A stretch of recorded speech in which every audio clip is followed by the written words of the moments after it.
बढ़ते आगे, गुरुग्राम में टावर ऑफ जस्टिस का भी उद्घाटन किया गया। चीफ जस्टिस सूर्यकांत ने शुभारंभ किया है। गुरुग्राम में न्यायिक परिसर का सपना पूरा हुआ। सीजीआई की ओर से कल ये टिप्पणी की गई। गुरुग्राम में तेजी से बदलाव और विकास हुआ है, ये टिप्पणियां की गई हैं। सीएम सैनी अर्जुन राम मेघवाल भी मौजूद रहे इस कार्यक्रम में। गुरुग्राम में नवनिर्मित कोर्ट कॉम्प्लेक्स यानी कि जस्टिस ऑफ टावर का किस तरीके से उद्घाटन किया गया, इस पर टिप्पणी की गई और कहा गया कि आज देश के मुख्य न्यायाधीश जस्टिस सूर्यकांत ने इसका लोकार्पण किया है। इस दौरान उन्होंने कार्यक्रम को संबोधित करते हुए तमाम बड़ी बातें कही। कहा, गुरुग्राम में न्यायिक परिसर का सपना पूरा हुआ है। गुरुग्राम आज उद्योग और टेक्नोलॉजी का हब बन चुका है। कार्यक्रम में हरियाणा के मुख्यमंत्री नायब सिंह सैनी, केंद्रीय मंत्री अर्जुन राम मेघवाल, मनोहर लाल, पंजाब एंड हरियाणा हाईकोर्ट के कार्यवाहक मुख्य न्यायाधीश अश्वनी कुमार मिश्रा भी मौजूद रहे और कार्यक्रम को सीएम नायब सिंह सैनी ने भी संबोधित किया। तमाम बड़ी बातें सीजीआई और नायब सिंह सैनी की तरफ से भी यहां पर कही गई हैं। नायब सिंह सैनी जी ने आप सबको याद दिलाया और वो मेरे लिए एक बड़ा ऐतिहासिक और स्मरणीय दिन है जब मैं जनवरी 2017 में पंजाब व हरियाणा हाईकोर्ट की बिल्डिंग कमेटी का इंचार्ज होने के नाते गुड़गांव के टावर ऑफ जस्टिस का हमने भूमि पूजन किया और उत्तर भारत के एक बहुत ही बड़े विशाल न्यायिक परिसर का जो सपना उस वक्त लिया गया उसको साकार करने के लिए आगे के कदम बढ़ाए। मैं न केवल हरियाणा, गुड़गांव और आसपास के क्षेत्र के लोगों को बल्कि पूरे भारतवर्ष को बधाई देता हूं कि जुडिशियल इंफ्रास्ट्रक्चर में आज एक बहुत ही बड़ी महत्वपूर्ण कड़ी जोड़ी गई है। आप सब इसके लिए बधाई के पात्र हैं। गुड़गांव ये सारा क्षेत्र जो लोग यहाँ सीनियर एडवोकेट्स हैं सब जानते हैं।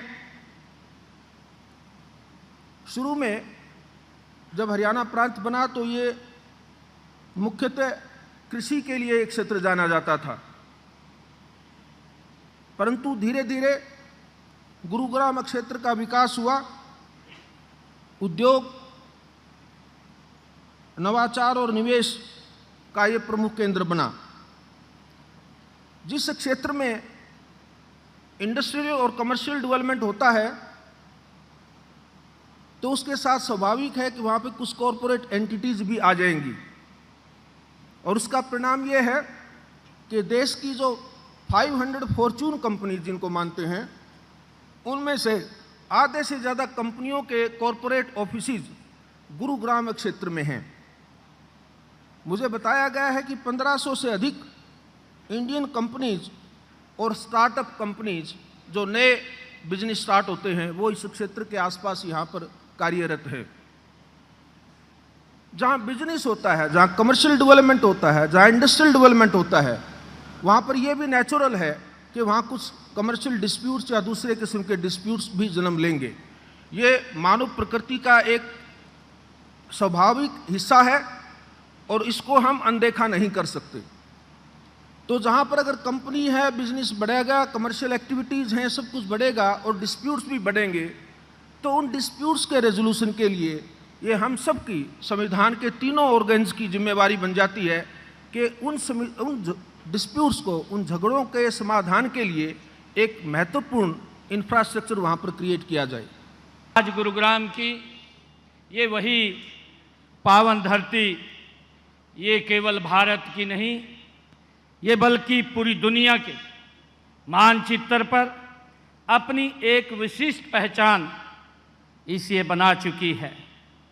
आज यह भूमि ज्ञान, प्रौद्योगिकी, नवाचार, स्टार्टअप्स, वैश्विक निवेश और आधुनिक अर्थव्यवस्था का एक मजबूत केंद्र ये बना है, जो केवल राष्ट्र की प्रगति ही नहीं बल्कि भारत की वैश्विक सामर्थ्य का ये प्रतीक भी बन चुका है।